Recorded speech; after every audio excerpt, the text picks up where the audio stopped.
Достар, мен бүгін сіздерге чечевица қою сорпасын жасап көрсетемін. Парақшама тіркеліп, лайк басып, өз пікірлеріңізді жаза кетіңіздер. Алдымен бізге керегі пияз, сәбіз, сарымсақ, лимон, томат пастасы және бұршақ өнімі. Пияз, лимонды турап, чечевицаны жуып аламыз. Мен 2 порция жасадым. Бақырашты пешке қоямыз, қыздырамыз. Май саламыз. Мен жылқы майына қуырдым. Сіздер қалаған майға қорсаңыздар болады. Пиязды қуырып аламыз, сосын сәбізді қосып қуырамыз. Тұз, паприка, қарабұрыш және томат салдым. Сіздер қалаған дәмдеуіштеріңізді қоссаңыздар болады.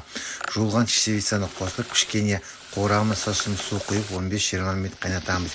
Дайын болғасын блендермен еземіз. Дайын сорпаға бетіне паприка, лимон салдым.